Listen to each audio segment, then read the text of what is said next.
أعوذ بالله من الشيطان الرجيم. بسم الله الرحمن الرحيم. والفجر وليال عشر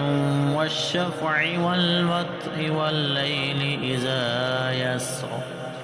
هل في ذلك قسم لذي حجر ألم تر كيف فعل ربك بعاد إرم ذات العماد التي لم يخلق مثلها في البلاد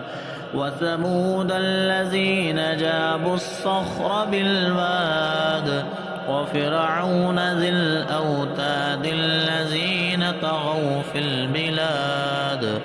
فأكثروا فيها الفساد فصب عليهم ربك سوط عذاب إن ربك لبالمرصاد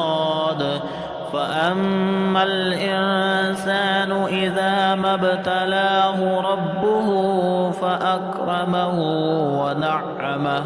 فيقول ربي أكرمن وأما إذا ما ابتلاه فقدر عليه رزقه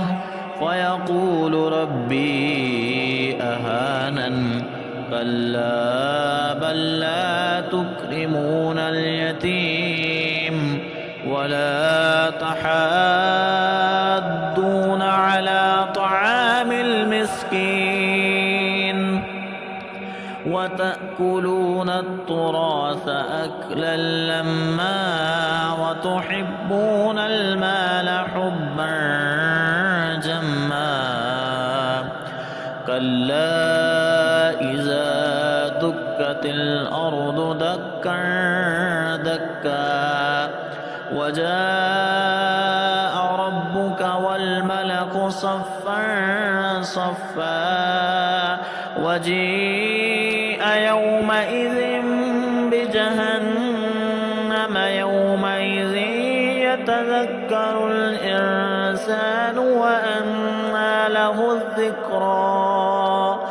يقول يا ليتني قدمت لحياتي فيومئذ لا يعذب عذابه أحد ولا يوثق وثاقه أحد يا أيتها النفس المطمئنة ارجعي إلى ربك راضية مرضية فادخلي في عبادي وادخلي